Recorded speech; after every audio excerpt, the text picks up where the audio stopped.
Hi there, I'm Matt Keene. Welcome to Creating a Future We Want, the Visionary Evaluation Series. Going through every page of this book, making a little video about it.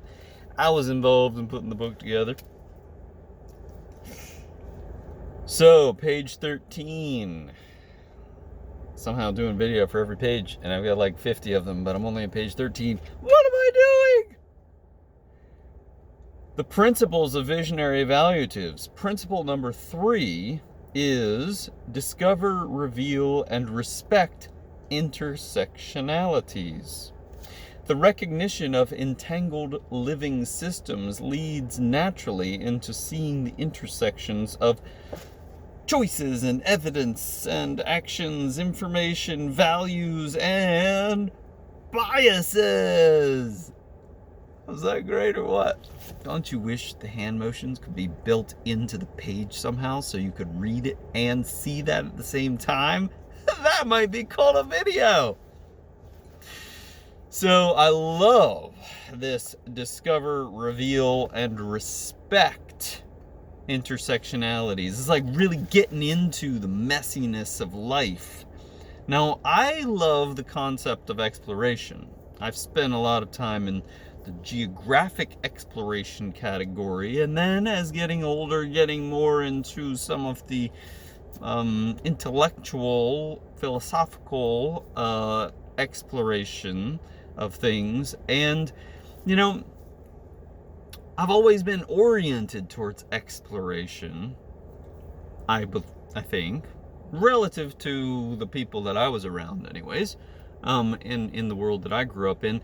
But there's a ton of not so amazing stuff tied up in the notion of exploration. Things like plunder, colonization, imperialism, genocide, racism, stuff like that.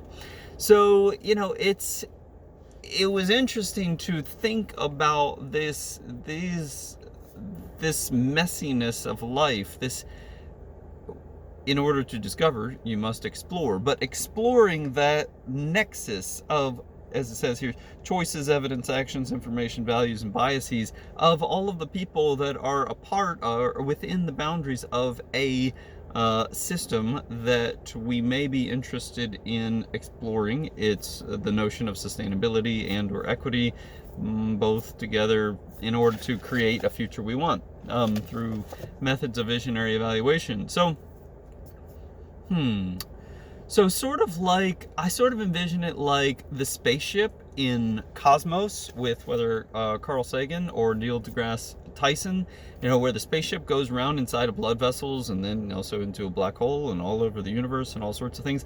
And then, it's exploring and discovers the new nebula or the cell or the neurons or whatever it is, and then sort of shines a light on it and goes back in time and goes into the future and goes all over. And what if you did that with values? Oh my gosh, I'm so excited. So sort of rather than, exploring and discovering with the intent of exploiting and using this utilitarian notion of, for profit motives and power motives,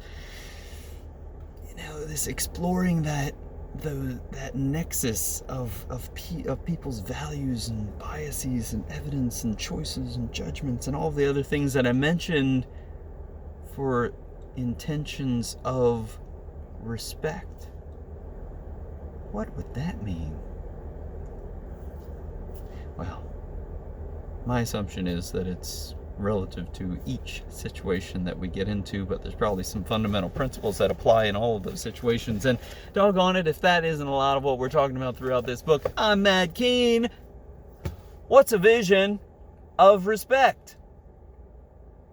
Thanks for visiting Creating a Future We Want, the Visionary Evaluation Series.